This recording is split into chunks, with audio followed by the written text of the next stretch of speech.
अस्सलाम वालेकुम। सीमा हैदर और सचिन की लव स्टोरी में वो कौन यानी तीसरे शख्स की एक एंट्री जिन्होंने सीमा हैदर को पाकिस्तान से नेपाल, नेपाल से भारत पहुंचाया और फिर उन्होंने सीमा हैदर को कैसे बनाया कि वो एक देहाती हिंदुस्तानी लगे।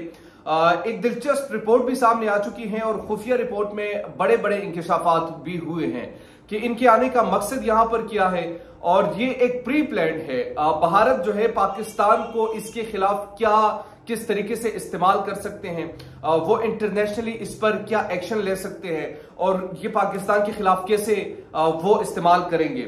सबसे पहले इंटेलिजेंस एजेंसी यानी उनकी जराये के मुताबिक सीमा हैदर हिंदुस्तानी सरहद में दाखिल होते वक्त अपना हुलिया कुछ इस तरह से बना लिया था, यानी जो गेटअप होता है वो कुछ इस तरीके से बना लिया था कि कोई देहाती हिंदुस्तानी खातून वो लगे।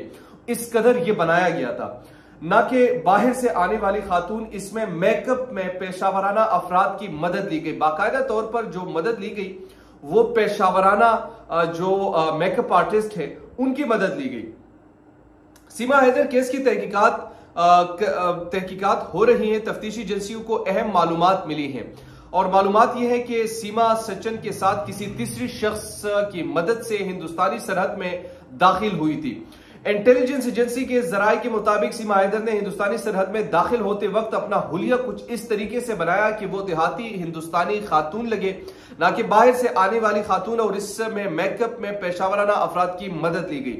सिक्योरिटी इदारों की नजरों से बचने के लिए इसने अपने बच्चों को भी इस तरह तैयार किया था, यानी ये एक प्री प्लान था। इसमें किसी तीसरे शख्स का बड़ा अहम किरदार है और उन्होंने उनके बच्चों को, सीमा हैदर को इस तरीके से बनाया कि आप हैरान हो जाएंगे। और फिर उस तरीके से ट्रेन भी किया गया। फिर कुछ वर्ड्स उनको ऐसे बताए गए जो कि हर जुमले में इस्तेमाल होते हैं भारत में, तो ऐसी लग रही थी कि ये किसी हिंदुस्तानी जो देहाती खातून है।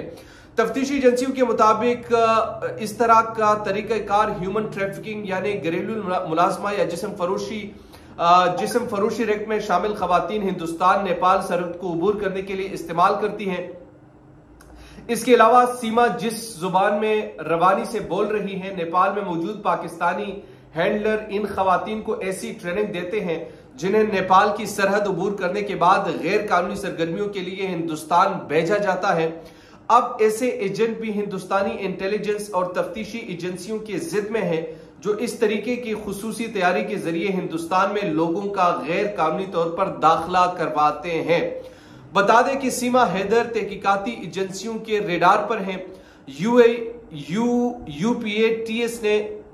यूपीए टीएस ने सीमा हैदर से मुसलसल 2 दिनों तक पूछगछ की, यानी तकरीबन 24 से 48 घंटों तक ये पूछगछ की या 15 घंटों तक पूछगछ की। हालांकि तफ्तीशी एजेंसियों ने इनके जवाबात से मुतमईन नजर नहीं आ रही। पूछगछ के दौरान सीमा हैदर के जरिए बताए गए दाखिल होने वाली सरहदों के सीसीटीवी फुटेजेस भी दिखाए गए, लेकिन जांच पड़ताल नहीं हुई। इसके अलावा सीमा हैदर को कुछ बुक्स दिए गए कि आप रीड करें, तो वो इंग्लिश भी बड़ी अच्छे तरीके से रीड करती रही हैं। अब इसमें एक चीज तो बड़ी वाजे हमें नजर आ रही है और वो ये है कि जनाब सीमा हैदर को शायद यानी पाकिस्तान की जासूस ऑफिशियली तौर पर डिक्लेयर कर दे और हिंदुस्तान इस गेम को खेलेगी, यानी ये खुद बनाया या रचाया गया खेल अब पाकिस्तान के खिलाफ वो इस्तेमाल कर सकते हैं। और ये किस कदर इस्तेमाल हो सकता है ये तो आने वाले दिनों में हमें मालूम होगा, लेकिन अब तक की जो तफसीलात सामने आ रही हैं इसमें यही कहा जा सकता है कि ये जो सीमा हैदर हैं और सचिन की जो लव स्टोरी है ये बुनियादी तौर पर पाकिस्तान के खिलाफ यूज करने के लिए, पाकिस्तान के खिलाफ इस्तेमाल करने के लिए इसकी भरपूर कोशिश की जाएगी।